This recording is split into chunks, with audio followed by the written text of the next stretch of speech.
welcome back to episode 30 of the Eclectic Collection podcast. Today we are calling it Car Companions, and aptly so.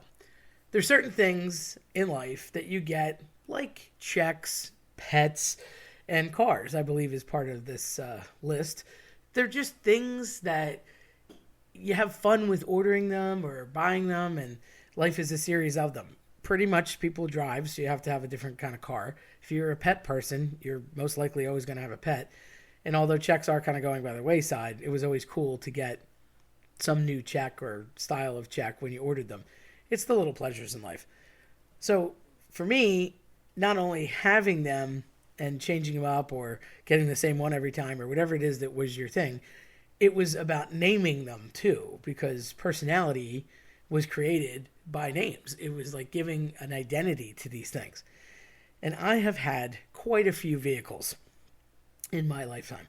I just really felt connected to all of them because you're in your car a lot. I am in my car more than the average person. And when it comes to leasing, I got out of that quickly because it was a really bad idea for me. I definitely drive more miles than the average person. And I just get connected to my car. I'm in my car all the time. My car is not just a vehicle of commuting to work, but going to different gigs and obviously vacationing and going back and forth for social reasons. But I'm just always in my car. My car is like an office. My car is like a baby house sometimes. And despite me always having an SUV that seats 7 or 8 people, I always feel like it's the only single seating SUV in the world. So each of my cars had a personality, has a name, and has backstory. And I thought, how fun was that people don't always do that, but they really should. So if you're in your car a lot, especially, you really owe it to your car to give them a name and give them a personality, because I've just always had that, and all my friends did it too.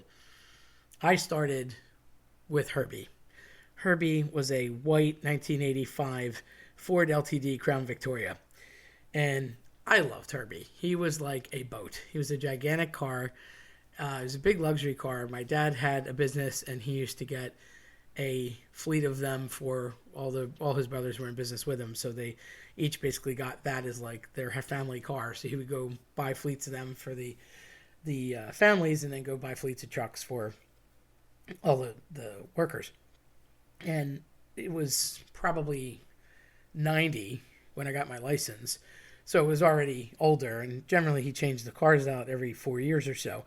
So I got that one to be my first car, which was already used by the fam. And it was in great condition, but it held a lot of people, and so many stories could be told in that car. Unfortunately, Herbie was met with a very untimely demise, and he gave his life for me after senior prom. I was driving home the day after senior prom because I stayed at my buddy's house, and it was a big after party, and everybody was fine. I was totally responsible. I'd like to point that out. Not many people are, but yes, I can brag about that. And I was going home early in the morning, like 7 or 8 the next day, and it was really early, and there was nobody on the road, and all of a sudden, out of nowhere, this very high-speed little red vehicle is coming at my friend and I don't know if the other driver was falling asleep, not paying attention, looking at something, speeding. I don't know. It was certainly not the era of looking at a phone, but was about to crash into me head on. So I had to veer off, and I just veered to the right quickly, and I was a pretty new young driver, and there was a small ravine like point of the lawn that proceeded to go into like a V shape into the intersection that was just deep enough to throw the car out of whack and not be on level ground, which forced me into like a little shrub and base of a tree. It wasn't a big tree, it was a little sapling, but it was enough to murder Herbie. I was very sad. So he gave his life for me. The kick was Dad had just put tons of money into it for like new timing belt, new tires, and of course a big tune-up. So yeah, that went out the window, but I'm alive, and I have to say Dad always had a really good perspective on that. You can always replace metal, not people. So I loved Herbie. So at the end of the year, he had a friend that was a mechanic, luckily, and he came up with this 84 Oldsmobile Cutlass Sierra that was gray, beat up, very used, and I named him Maurice. And he was every bit of a Maurice that there could be. That car would literally go into reverse when you put it in park. It would park and drive, and he would actually drive in neutral, which could cause some problems, as you might imagine. So turning him off was just a scary thing. Often I found him kind of creeping forward. I mean, the engine would shut down, but he wouldn't necessarily stop moving. Needless to say, I used my emergency brake quite a bit, which I can't say that I used ever before or since as much. I got the name because of, if you saw Maurice, you'd understand, Steve Miller. I was thinking of Steve Miller and the Joker. Some people call me Maurice. Yeah, it was that. I'll just leave you with that image. Maurice was short-lived because he had a lot of trouble and eventually ended up incontinent.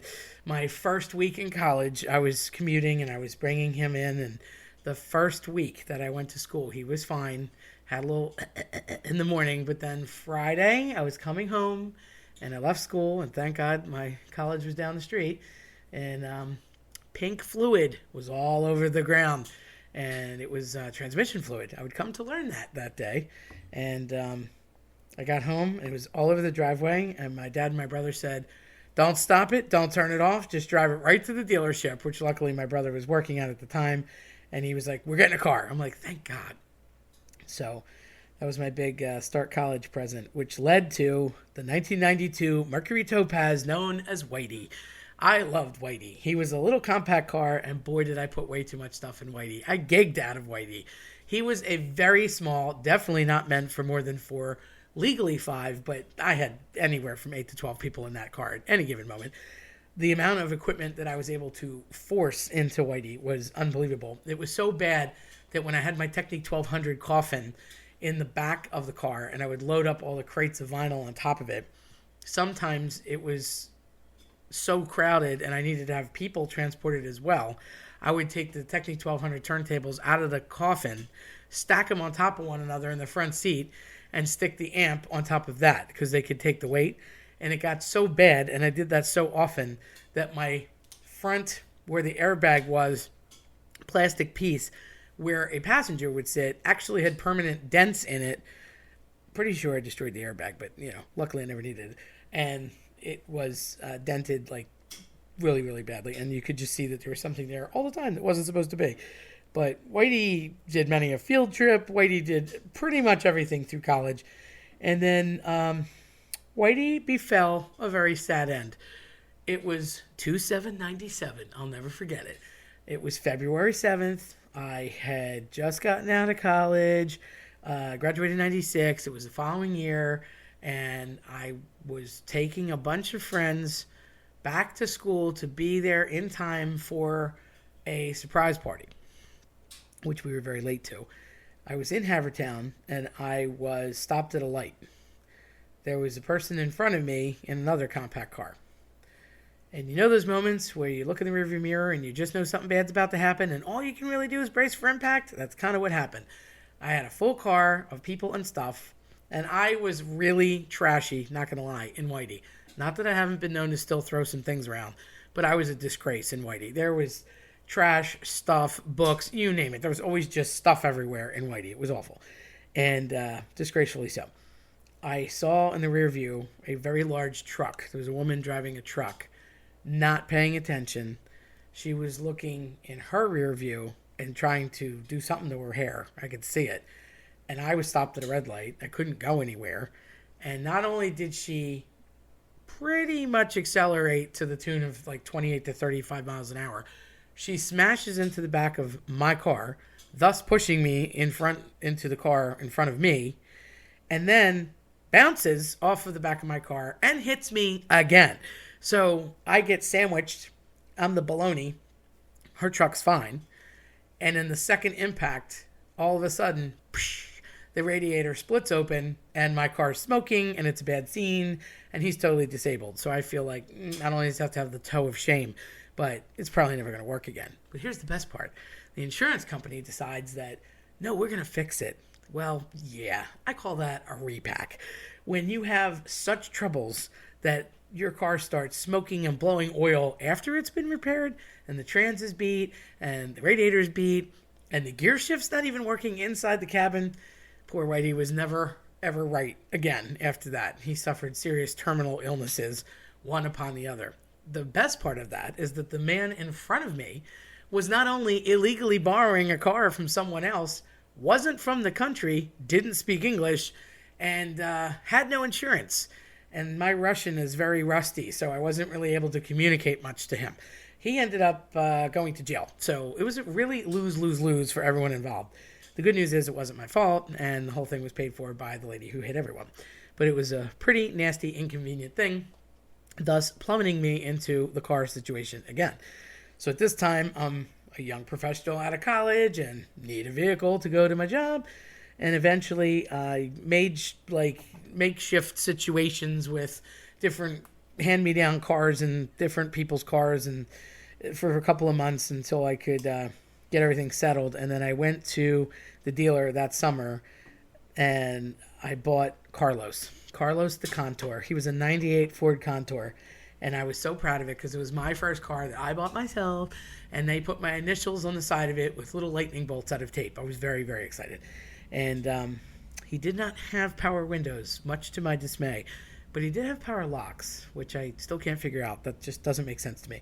Now I know it sounds crazy because everything's power everything in every car. But yes, you used to have to crank windows back in the day. Carlos was great. He was bigger, larger sedan, V6. I could put a lot more stuff in him. And gigging out of Carlos was much easier than trying to gig out of Whitey. But toward the end of, I'd say, the loan, I was probably 6 months away from paying the car off. And I just realized that it was too small. I was going to need another car soon. And that is when my brother drew to my attention, and many friends have seconded that since his speaking it. I may or may not be a car killer. It turns out that I'm really rough on my cars. I expect a lot of my cars. They're workhorses, literally, and I have unusual expectations of my cars.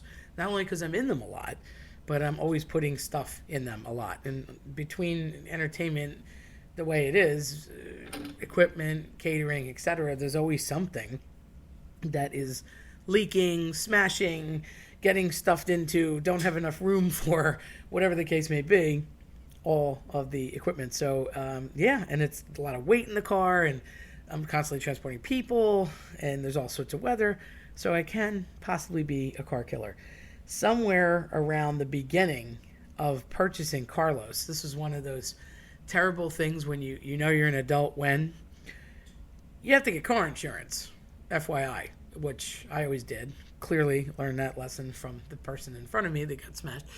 But I had just gone with the company that my parents went with. Didn't think anything of it. Wrote them the first check. Got my coverage. And, I'm 22. What do I know? So it was fine. Until about 3 months later, I get a letter in the mail saying, yeah, you're not really the kind of person that we want to cover. And at that time, I didn't have anything on my record or anything, so I didn't understand what the problem was. They basically just thought I was too young, too new of a driver, and my parents were older and had been with them for years, so they can just opt to drop you, which I found out the hard way via a nasty letter. Pennsylvania law, such as it is, you have a lot harder time, please learn from this if you're having vehicular trauma, if you're not covered for at least 6 months by a company, whatever the company may be, when you start driving and being covered by that company and you get dropped for whatever reason, even if it's not your fault and they choose to get rid of you, it is much more expensive and much more difficult to get into another insurance policy. They can charge you pretty much whatever they want, double, triple, whatever, because you're considered an automatic risk. So I learned this the hard way. And it's funny, I still am loyal to this one guy. His family's great. I met him. I was stressed. I was in peril. I just started calling every place. They wanted like $700 or $800 a month for insurance, which is insane. And I finally called after 20 phone calls to different places. And I got this guy, and I said, listen, here's the sitch. I don't like what's going on. It's unbelievable. I'm a young teacher. $700 a month just in car insurance is more than I'm paying for the car. This is crazy. And obviously things were a lot cheaper at that time. So he said, no, let me see what I could do. So he actually took the time to research the situation, believed me, checked it out, and got me decent and normal car insurance. And I've been with him ever since, proving that loyalty is definitely something that I believe in. And although I do not work for them or anything, I can tell you that Nationwide is on your side. I do like them. I have been with them ever since. That just happened to be the carrier he works for. Obviously, it's personal for me. The family is great that owns that company, his division of it, his agency. But I've never had, knock wood, a bad experience with Nationwide. I can't say enough good about them. So that is definitely quality that I could endorse. Just like, because that happened, 3 months without Carlos, even though I just bought him, would accompany the insurance crisis. I had to put my plate in with the state to prove that that vehicle was not moving for 3 months because I didn't have the coverage to go with it. And rather than drive illegally, I had a pretty much brand new car that I couldn't really operate. So in pure dire straits, what's that expression? Necessity is the mother of invention. My crazy hippie friend, who I still know and love, had a dad who was a mechanic, and he used to have different tinker cars in his house. And she had an old 88 Mazda 626. But her, older car was, at the time, the top of the line in that year. And she didn't need it anymore. She drives this old VW van, still has it, still runs by some miracle. I think it's like an 83. She drove cross country to get it. And she said, well, I could sell you that car, no problem. And thank God she did, because she got me out of that pickle. And I affectionately called that one the Hoopty Mobile, because that's exactly what it was. It was a ghetto fabulous, totally crazy. I would never buy this or drive this car. Not so much because it was a Mazda 626, because my friend, being my friend, had put the dancing bears from the Grateful Dead, not really my scene, pictures all over it, and stickers and little peace, love, happiness stickers. It would just never be something that I'd put on a vehicle, and little flowers and flower power stuff. And like I said, she's very hippie, and that's not me. So it was funny to watch. And that the really interesting thing about that car is, for all the features and things that I'll say foreign cars had, because I typically am a Ford person because my brother worked for Ford. So I grew up with Ford Lincoln Mercury, never really drove anything but Ford Lincoln Mercurys. I'm in this Mazda, and I'd never driven one before. And I look, and it had oscillating fans built into the air conditioning heating system, which was the coolest thing, because it was like back and forth all the time. You could turn that on. It was like a cool feature. I've never seen that before or since, but before there were butt warmers and butt chillers. Oh yes, there were oscillating fans. So the Hoopty Mobile got me through. I finally got Carlos back, and toward the end of Carlos's loan, I thought, yeah, I need more space. So I leased. It was the biggest mistake of my life, but I leased, and I graduated to an 04 Jeep Grand Cherokee Laredo that I affectionately called Luigi. I kind of like alliteration, in case you haven't caught on yet, so Luigi Laredo. And that was the biggest vehicle I'd ever owned, so it was finally a little bit of breathe room to be able to put all of the equipment into it, and people. What a concept. And it was a cool car. I had a 4-year lease, which is super weird, because normally you get 3-year leases. And I learned the hard way, toward the end of that lease, that they can get you for 10 cents a mile on overages. So I had like $1,000 extra in mileage just from going over so badly. But I was fortunate that, again, my brother knew somebody who knew somebody, and I was able to not have to incur that cost when it came time for the next one. And although I would be with that car for a while, my business grew, and I needed more space and large space, and I didn't want to worry about messing up a car or making anything bad with the interior, because I wasn't really going to buy leather or get any kind of top-of-the-line thing, knowing what I was transporting. So typically I had cloth.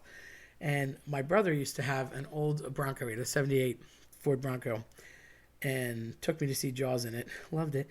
And I saw an 88 Ford Bronco that was on the side of the road. I passed it every day.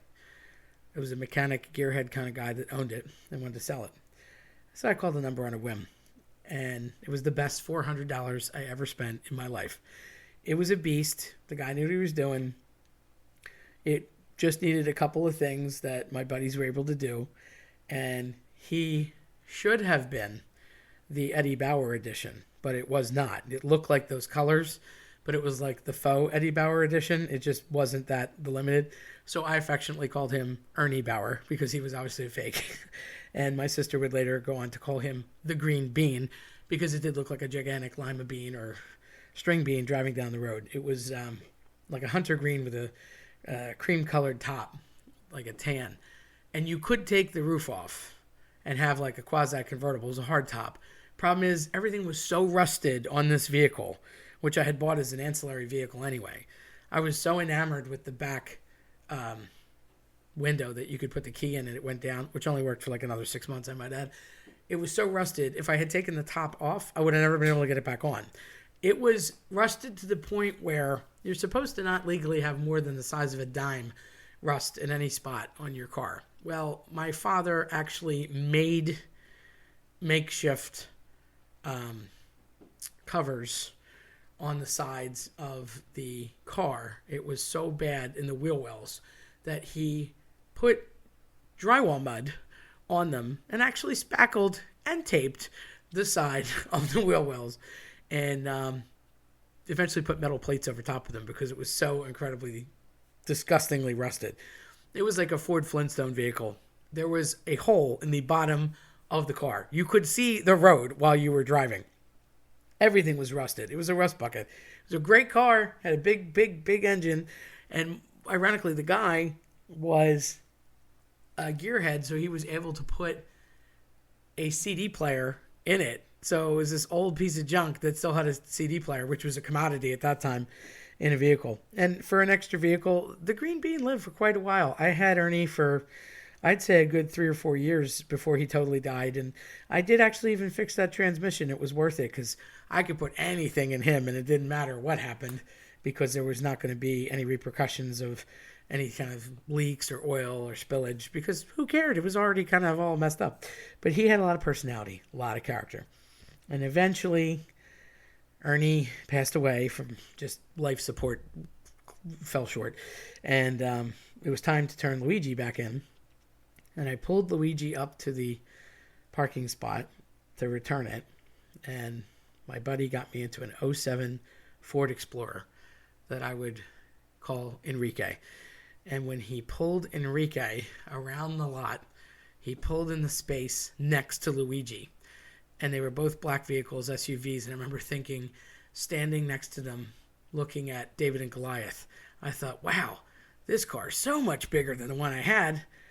So much room for activities. This is great. I can put more stuff in there. And I had the Explorer for another 3 years. And again, didn't learn my lesson on leasing. Should have. Didn't quite. But whatever miles, don't worry. Luckily, my buddy took care of that too. And he had tons and tons of possibilities until eventually the trans just died about 3.5 years into a 4 or 5 year loan. And again, I'm a car killer. All right, I own it. Fine. It is what it is. At least I love my cars. I love them to death, but I love my cars. And I couldn't see spending the money to repair everything. I had a full warranty, so they would repair the trans. But the problem is, and I believe this, so again, if you're a car person, maybe you understand this. I just think that once you repair a transmission, that car is never right again. It just doesn't have the same get up and go. It's prone to more problems. You just don't know. At least in my experiences, believe me, I've killed a lot of trans. And I just think the transmissions aren't quite right again. So rather than deal with that, I did what I could until it was time for the actual return. And then I started seriously shopping. And I had the scariest experience that I believe I ever had. In the interim, when it was 2010 is when I went and bought 2 vehicles. And the only reason I did that was because my brother had passed. And it was the scariest experience I had in my life. he wasn't there to walk me through it for the first time. He always took care of that. It was just, he was in the business, and he would call whatever guy and be like, yeah, you're doing this. It's for my sister. Sign the paper. Shut up. And it was great. So I didn't have any of that haggling and icky. And he wasn't afraid to walk away. I will say that about him in his life. He was never afraid to walk away. He always had courage and did the thing. If somebody bothered him at work, he'd be like, you know what? See, I quit. If somebody gave him any grief about it, he'd be like, all right, you don't need the deal. I don't need to talk to you. Yeah, he could just do that. And wasn't really worried too much about social graces, but probably got farther in his life without stress. So unfortunately, he passed in late 2009 in December. And I was finding myself that spring close to return time, and I thought, I don't want to pay for this lease and get this car. I don't want to buy it. It's got a problem. So I called up this guy that I had established a relationship with through my mechanic, and he was great. It's nice to do business with, and he said, come on in, and we'll see what we could do. I said, well, look, I really want an Excursion. And he said, honey, you're out of luck. Excursions stopped being made in 2003.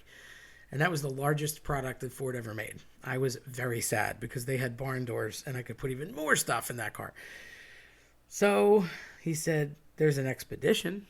And I said, wow, there's something bigger than the Explorer? He said, yeah. So I bought an '06 Ford Expedition that I had help with naming, and my crew felt the need to name him Elton. Yes, we are DJs, so it went with it, but still.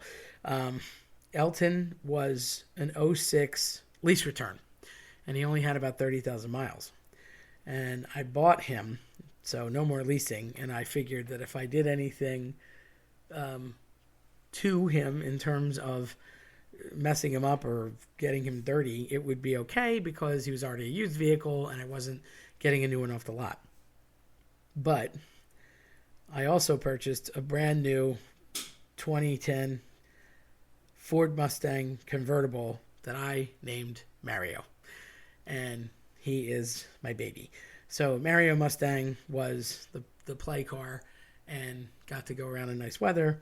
And Elton was the work car. And I got them together. And the guy cut me a great deal because I bought both of them. And they have been... Well, Mario is still with me. Elton... Again, he got used and abused badly, but to the tune of almost 200,000 miles. So he went cross country with me to Florida multiple times, and so many stories in that car. Except I really feel bad for the wing juice that did somehow leak all over the back of him. But you live, you learn. Again, always transporting food, and that led me to in 2015, which Elton lived for a long time, and I did get that extended warranty, which I highly recommend. I went to bring him in, and there was no Expeditions on the lot. I went back to the same guy, have been ever since, and I said, what am I going to do? And he said, yeah, they're just really popular right now. And I said, well, I need a truck. So his buddy had a kid that went to Dartmouth College and wanted, I guess their colors are green and white, I don't know, but he wanted his car. The mom and dad were very proud, so they wanted the car decked out with green pinstripes. And my friend came back to me and he said, listen, how do you feel about a Lincoln Navigator? I said, that's a lot more money solution to a simpler problem. And he said, yeah, but just come take a look at the lot. Well, here comes this 15 Lincoln Navigator, all prettied up and leather and everything that I'm not, because I'm a disaster, again, car killer. And it looks like practically a limousine with the little flipping outside running boards and all sorts of butt warmers and whatnot, and every little trick you could have. And it was probably the first car that had the sync system in it that I've used, and still had a CD player, but also had all the little toys that you could plug in MP3s and tons of chargers, and everything was automatic, and a moonroof and this and that, and I probably could wash clothes and do my taxes. And he said, well, I can sell you this car because it was a lease return if you don't mind the green. I said, what green? Because it was a big white car. There were the tiniest little pinstripes on each side in like a Kelly green. Do I care? Not even a little bit. I said, didn't even notice. My last car had pinstripes. Didn't even notice. Let's go. So I now have Norton, the Navigator, and he has been navigating with me since. I would say that that was one of the biggest wins that I was able to do. I do feel guilty about Norton, though, because it's definitely more car and truck than I need in terms of being nice, and I do try and keep him as pristine as I can, but no guarantees. So my crew was nice enough to buy me a WeatherTech to put in the back of the truck to protect it as much as I can, because I didn't want to hurt the car. Again, I don't work for them in any way, shape, or form, but totally recommend WeatherTech. Definitely a quality product. And if you want to save your vehicles, it's the way to go. I would say some honorable mentions that have come and gone throughout my life were an '04 Hyundai Santa Fe that had no back wiper. And that was one of my previous employees' cars that went around town quite a bit. He had about 3 accidents in it. That thing got rebuilt, repacked, repainted, and murdered multiple times. And it stayed, I'll say, in the family because I got it off of him for another one of my guys who literally ran it into the ground. And then still, it was such a popular car, which I didn't know, that I ended up selling it to the junk guy that I know because he wanted the parts on it so badly. And I briefly had an '05 Subaru Forester, which I never really got to know too much. The Hyundai was Hank the Hyundai.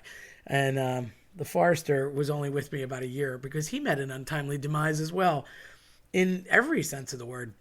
Not only was he replacing an essentially murdered vehicle, that this time I didn't do it.